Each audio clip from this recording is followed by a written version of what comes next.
This program includes images which some viewers may find upsetting.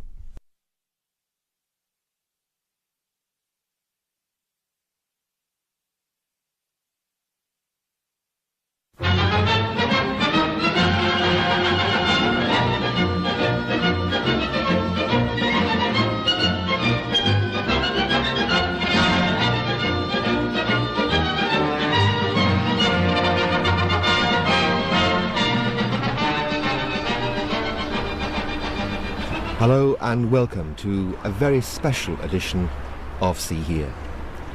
Behind me is the BBC White City building, which houses the production offices of many well-known television programmes, including See Here.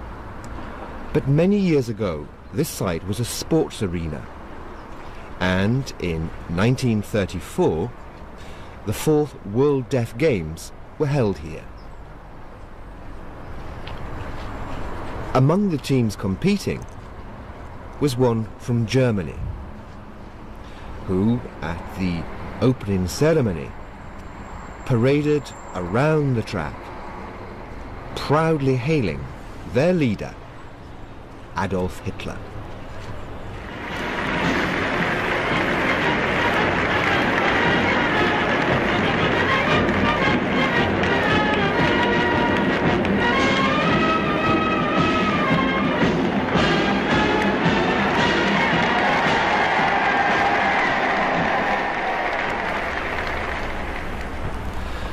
What is so extraordinary is that deaf athletes were representing the Nazi regime, which was committed to policies that sought to eradicate deafness by the most extreme and brutal methods, including enforced sterilization and murder.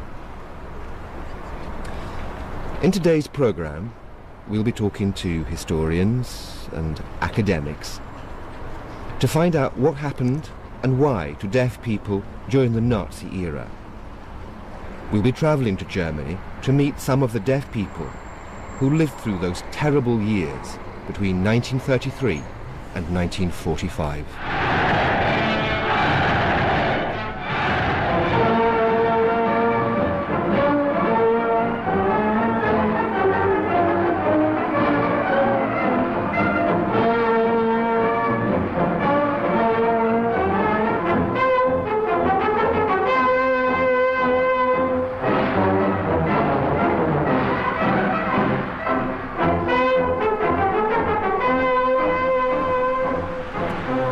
Since its defeat in the First World War, Germany had experienced debt, poverty, humiliation, and constant political upheaval.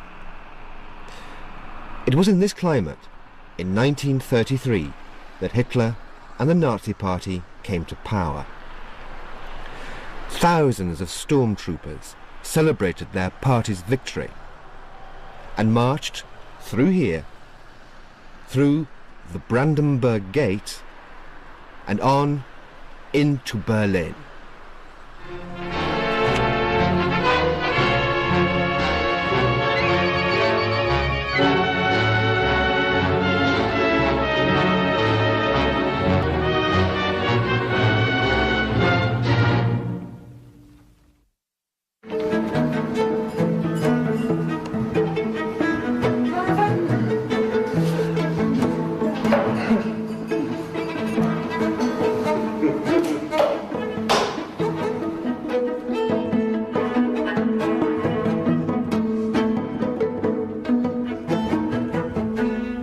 I often read in the newspaper that Hitler had seized power, but I didn't have the slightest idea what this meant.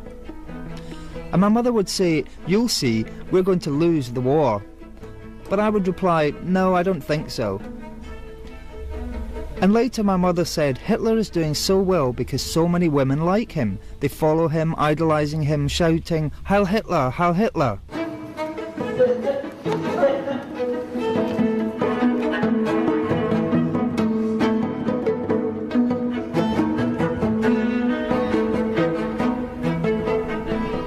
I was a little child at the time when it started. I was 7 years old. I was only little and I didn't yet understand what was going on. I saw the parades, I saw Hitler, and I thought that all this was fine. We went to school, we had a good time, we were cheerful. We were learning and we were happy. We weren't aware that terrible things were going on. They didn't affect us. Our experience was just of normal, everyday life.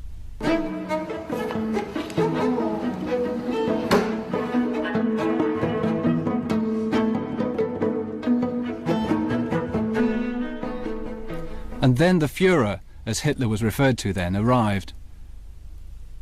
He was standing in an open-top car giving the Hitler salute. That's how he went past us, standing in a car. And everyone cheered him, and then he was gone.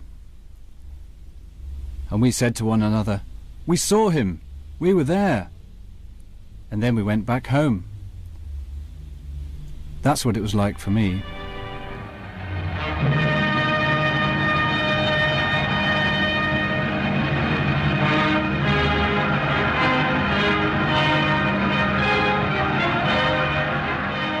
Hitler was obsessed with race purity.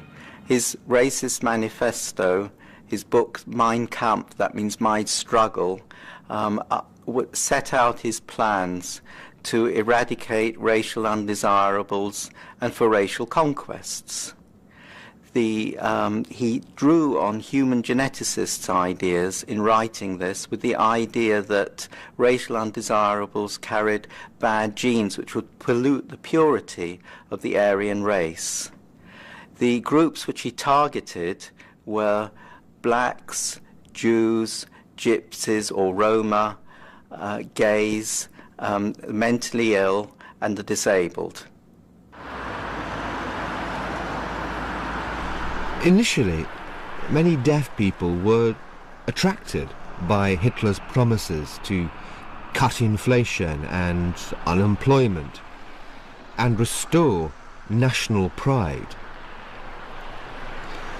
Like everyone else in Germany, they wanted a better life. But within 4 months of taking power, the Nazi Party started to show its true colours. The Jewish deaf community began to disappear. German deaf newspapers were closed down, and the deaf associations and clubs were incorporated into one Nazi control group called Regeda, the Reich Union of the Deaf in Germany. It was led by deaf Nazi supporter Fritz Albrecht.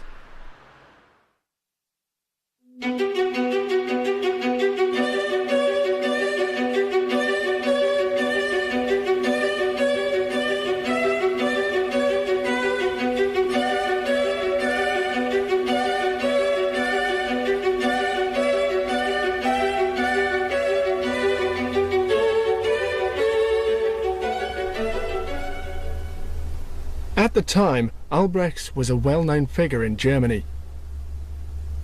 He was deaf, but he was able to speak very well, and he also was very good at sign language. He adored Hitler. He was his role model. He aspired to be like him. It was his idea to model the Deaf Association on the Nazi Party. Even the uniforms were identical.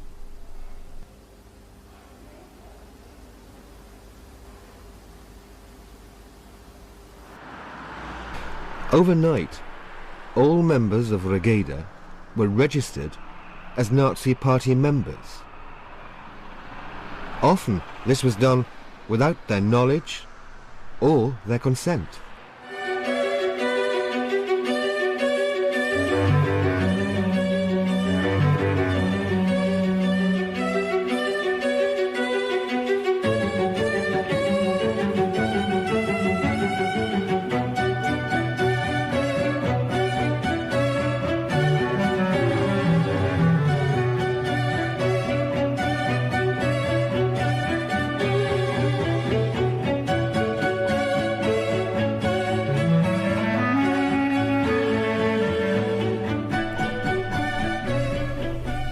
There was no mention of the crimes and murders committed by the Nazis. I didn't know much about politics. The teachers said, "Don't ask so many questions. These are Jews, bad people." They only gave us basic explanations. Jews are bad people, murderers. They're not allowed to marry, they're being taken away. They're thieves. And we just accepted it. They said that they were criminals. We didn't understand what was going on. None of us did. Many members of the Deaf Association knew which of them belonged to the stormtroopers. The stormtroopers distributed information and the other deaf people nodded meekly and listened to it all. They were a powerful group. Some people, quite a few, tried to protest, but there was nothing they could do. They were simply condemned. It was like a dictatorship, exactly like that. So they were obedient. Many deaf people were very obedient.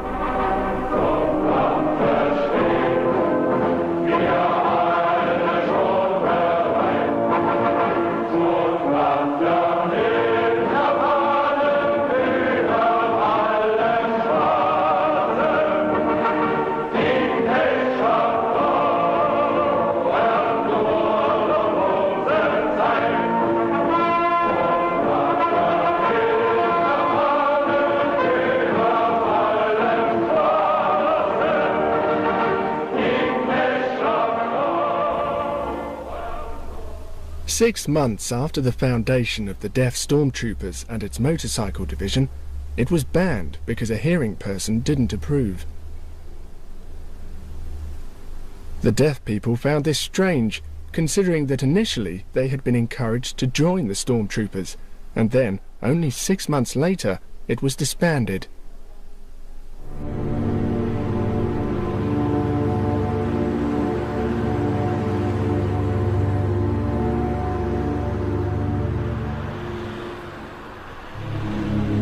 Despite the regime's contempt for all forms of disability, they still wanted to influence and control these people's lives. Young people and even children were indoctrinated with Nazi propaganda. Deaf children too were encouraged from the age of 10 to join the Jungvolk, and from the age of 14, the Hitler Youth.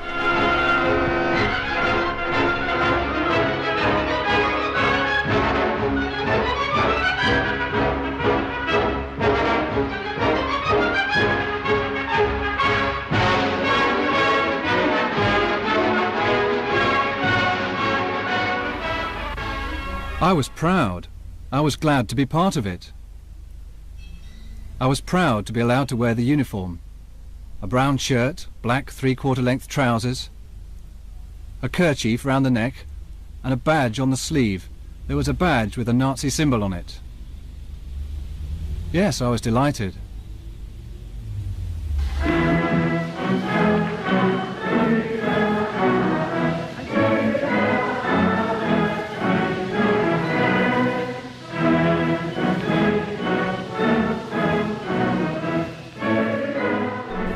Parents were happy that their children were allowed to go to the Hitler Youth camp, just like the hearing children, that they were being treated the same.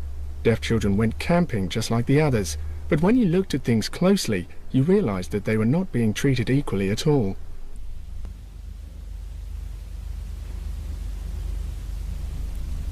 We didn't sing when we were camping. We were deaf after all.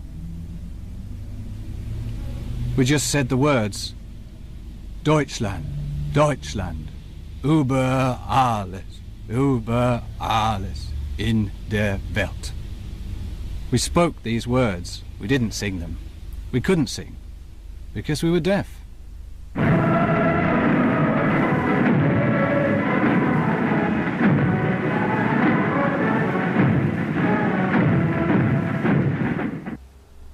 Deaf people wanted to do what they could for their German fatherland.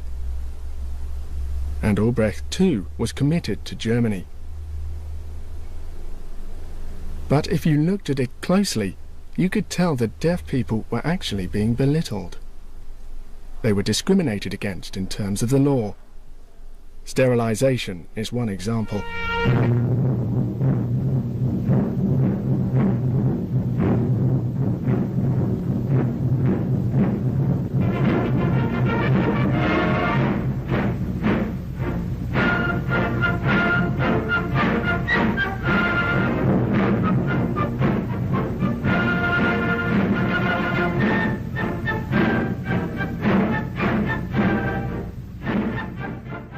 Hitler came to power in January 1933.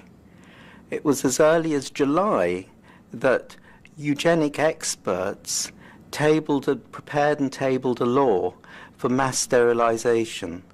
This law, to prevent hereditarily diseased offspring and to eliminate their genes, covered a range of target groups. These were the mentally ill, like schizophrenics was the major group, as well as mentally disabled, the so-called feeble-minded.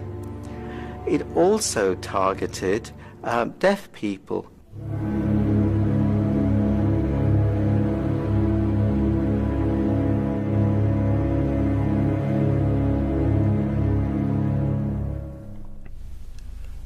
The sick were supposed to be separated from the healthy.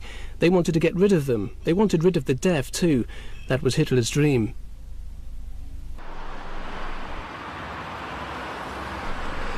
The Nazi regime knew that there would be resistance from both within and outside the deaf community to the new sterilization law.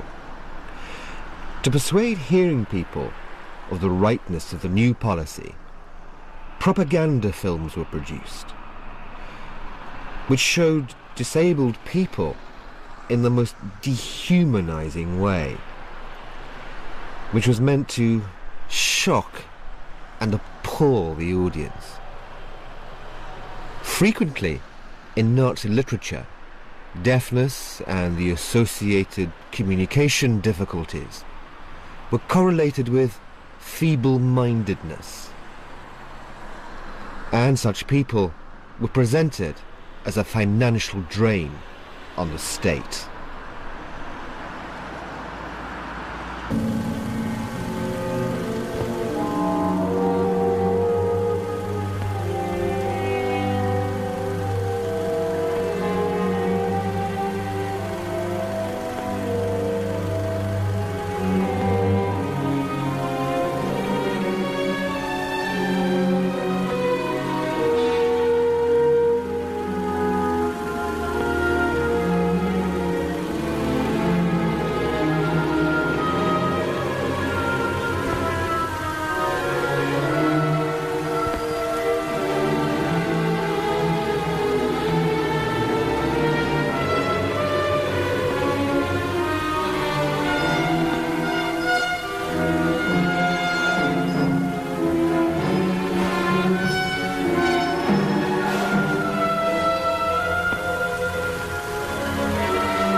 At the Sports Society meeting, a man was speaking to a large audience. I was told that this was Albrecht's. He talked loudly and spoke about sterilisation, discipline and obedience. Some people protested, but were immediately told why obedience was necessary. Albrecht said that it was to ensure genetic health, that it was better for people to be sterilised if deafness runs in the family. People from hearing families could have children. And everyone looked on meekly. Only a few protested.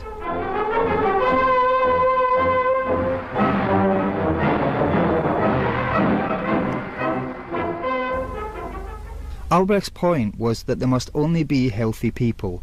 The German people must be pure. There shouldn't be any more deaf. The disabled, cripples, all of them must disappear. Germany must be clean. And everyone nodded and showed him respect.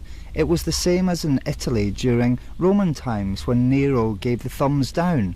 and everyone went along with it. It was the same thing. How stupid we were.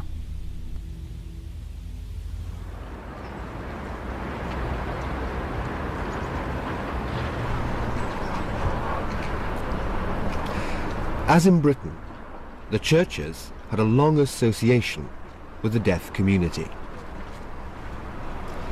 The Nazis used this to force Protestant pastors with deaf congregations to speak out in favour of sterilisation and to emphasise the secrecy of the whole campaign.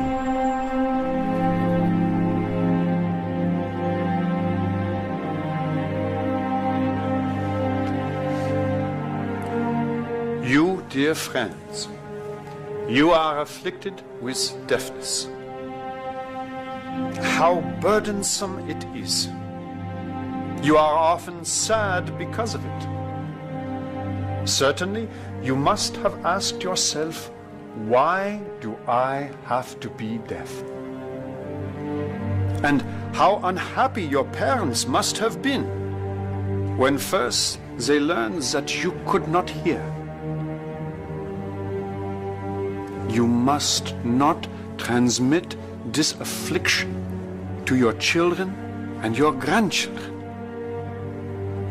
You must remain childless. The authorities have ordered no one is to speak about sterilization, not even yourselves. Take note. You are to tell no one about this, not even your relatives. Trust in God. And don't forget the words of the Bible. We know that all things turn out for the best for those who love God.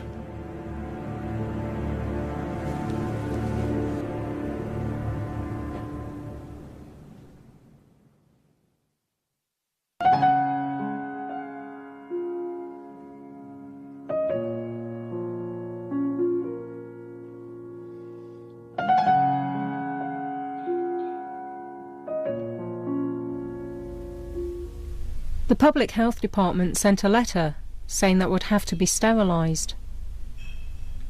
But my mother just threw it away. We received 3 letters.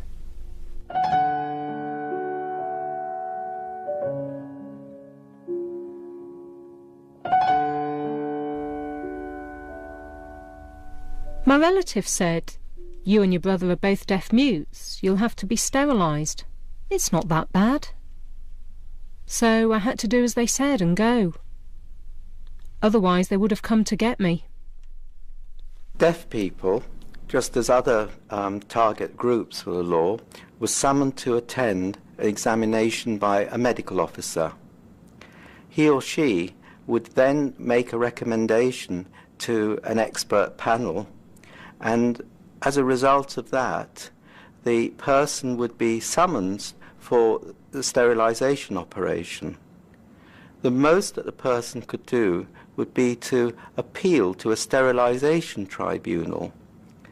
We know that these appeals were made, and they were very often eloquent and heart-rending, but only about 5% of those who appealed were actually let off.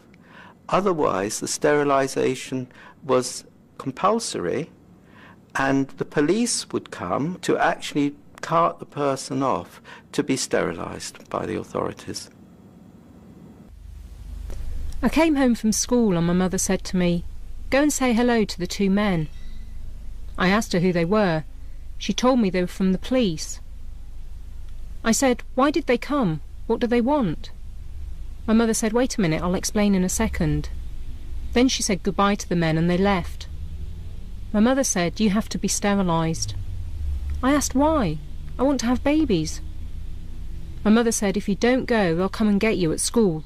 Wouldn't you prefer to go there with me rather than be taken by the police?" I said, "I want to go with you." I was crying. At the hospital they told my mother to leave, and I cried and cried. The doctor tried to console me and said, "It's not that bad." I was 13 years old, still very young. No need to cry, they consoled me. It'll soon be over. The Nazis planned to sterilise 50,000 people a year. This meant that the sterilisation operation was really conducted on a mass scale, and the techniques used were really brutal. It meant that people often had septicemia, that operations were done without sufficient anaesthetic.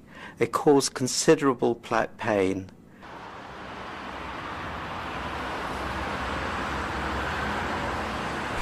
Between 1933 and 1945, it's estimated that some 17,000 deaf people were sterilised, the youngest only 9 years old. But how were they identified? There was no national register of deaf and disabled people in Germany. So how were they identified? The fact is that many were reported to the authorities by the very people who were trusted with their care and with their protection. Their teachers.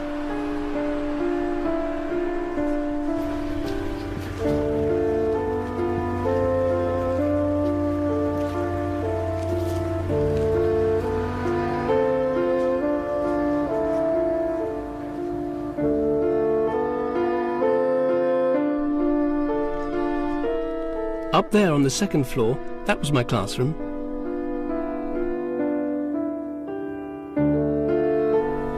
The teachers handed out questionnaires to everyone in the class. They said, "This is important, your parents must complete this. It'll be assessed by doctors." Assessed? I didn't know what that meant. I took the questionnaire home and gave it to my parents. My parents looked at it and discussed it, but of course I didn't hear what they were saying. Finally, my father filled in the form and put it in an envelope. I handed it in at school. My teacher collected all the questionnaires and then passed them on to another teacher. Later on, that teacher came in, pointed to certain pupils and said, "You and you and you have to see the doctor later." The rest of us didn't have to. All of us had to have our hearing checked at the Charité hospital. Everyone was examined because of their deafness, and everything was recorded in minute detail. The examination was to see if we were hereditary deaf or not. That's why we were subjected to medical checks at the hospital.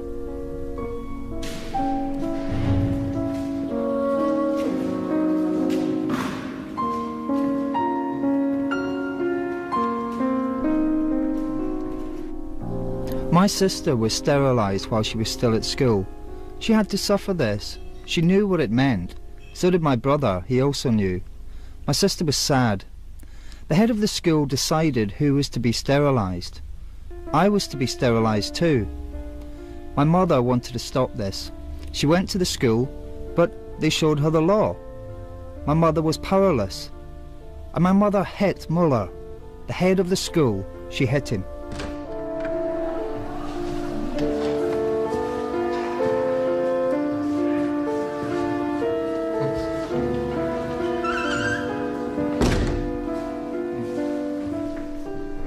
It's different. Yes, it's different. So much lighter, and the tables weren't set out like this. They were in a horseshoe shape. Later, when I was about 13, 14 years old, that's when, well, one of our classmates was very funny and cheerful, a lively boy, just great. One day he wasn't there. I put my hand up and asked where he was. He went to see the doctor at the hospital. We whispered amongst ourselves, was this an operation, an accident? I suspected he'd been sterilised, but none of us knew. About 3 weeks later, he came back with his mother, very withdrawn.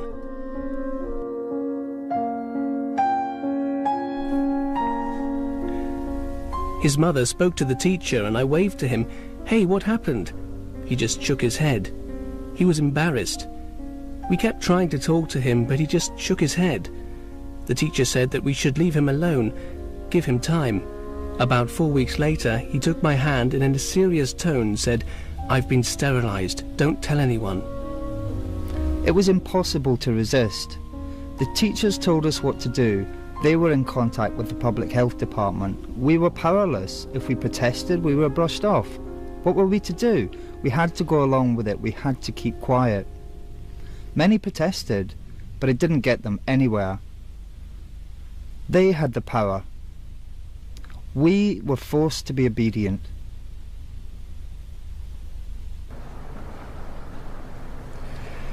In 1939, the Nazi policy towards disabled people took an even more sinister and horrific turn. With the onset of war and an urgency to economize, Hitler decided to rid Germany of what he called useless eaters, those who made no contribution to society, people with mental and physical handicaps. And the first targets were children, including deaf children with additional disabilities. The first target group were children with birth defects and with physical disabilities. These newborn babies were registered and earmarked for murder. The second group were children. Children were asked to be reported who in some ways were mentally or physically disabled.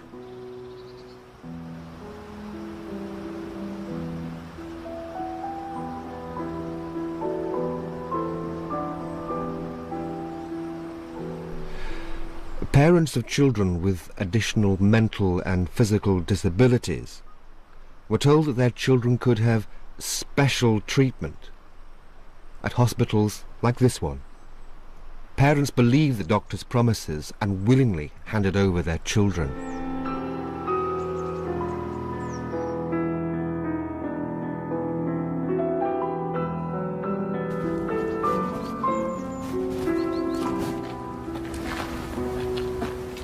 Each day at roll call, some of the children would be called out for special treatment, never to be seen again. Some of the children were killed with drugs. Others were starved to death. Then their bodies were quickly cremated.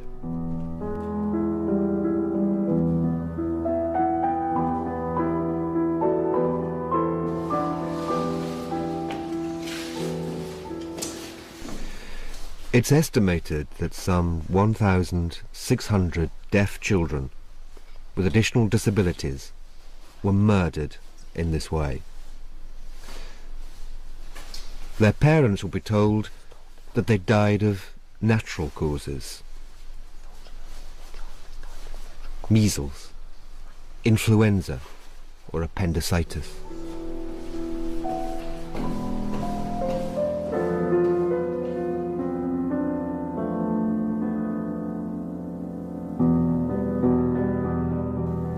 The next phase of the killing program was targeted at adults who were mentally and physically disabled and were officially regarded as no longer curable. What happened was that medical reports were sent to a central adjudication panel. This panel of genetic and psychiatric experts never saw the person in the flesh, so that they just decided on the basis of a form whether the person should live or die. The whole euthanasia organization was top secret. It involved all sorts of subterfuges. One of these subterfuges was a special patients' transport organization of buses with blacked out windows. These would transport patients to 6 killing centers in Germany and Austria.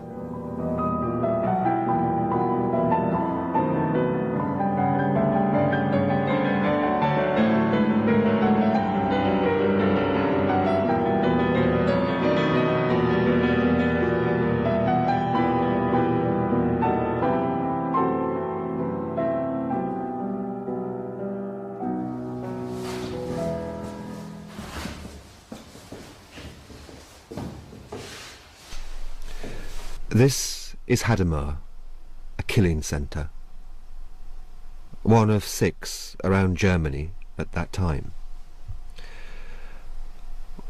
What would happen is that the patients would be brought down here to the basement, where they were told to undress. Doctors would carry out a superficial medical examination before telling them they were going to have a shower.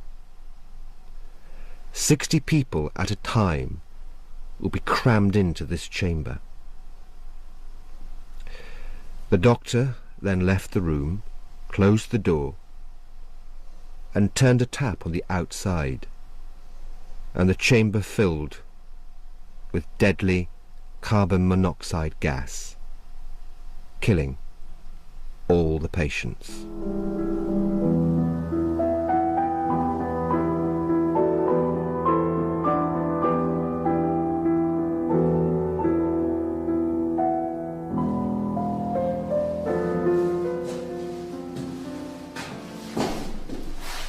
When all the occupants were dead, some of the bodies were selected to be brought into here and put onto the dissecting table, where gold teeth were extracted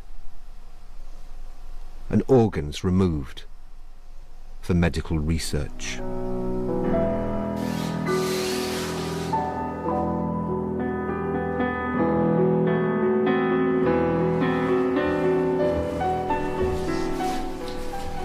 The corpses were then piled onto a trolley, which was pushed along a rail down to the end chamber. 2 or 3 bodies at a time were put into a furnace and cremated.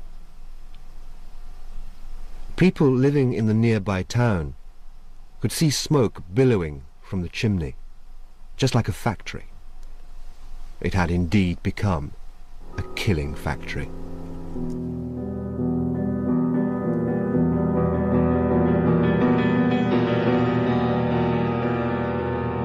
The Nazi T4 killing program covered all in all 70,243 victims. They were proud of the statistics of death and this mass production that they operated. The 10,000th victim was celebrated in Hadamar with beer and wine in the gas chamber, and the corpse was covered with a Nazi flag and flowers before it was cremated. It was all in all a grim production system of conveyor belt death of racial undesirables, and of course deaf people would have been among these victims.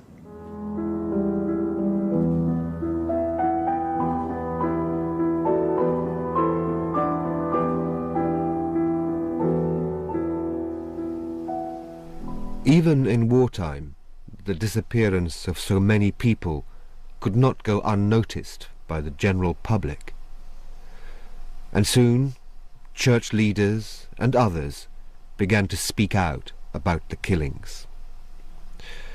Concerned about civilian morale, criticism, and the tarnishing of the regime's image, Hitler ordered the killing centres, like this one, to close. But although they were closed, the crematorium equipment was dismantled, and the workers and medical staff were shipped east to the concentration camps of Poland. It was through centres like this for disabled people that they had learned the killing techniques that they were later to use to kill millions of Jews, gypsies, and others.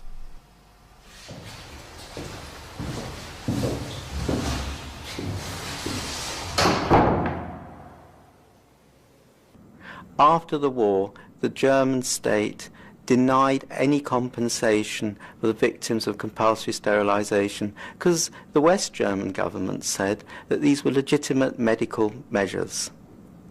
It was only in the 1980s when the state finally conceded that this was a racial atrocity and awarded a single one-off payment of 5,000 marks, that's about £3,000, for victims of sterilisation. But that meant there was no undertaking for continuous medical care, counselling, no pension awarded for these victims. So I think deaf people have been discriminated against by these Nazi measures, and the discrimination has continued. If Hitler had stayed in power, he would have got rid of the lot of us. None of us would still be here. The deaf community would have been eradicated.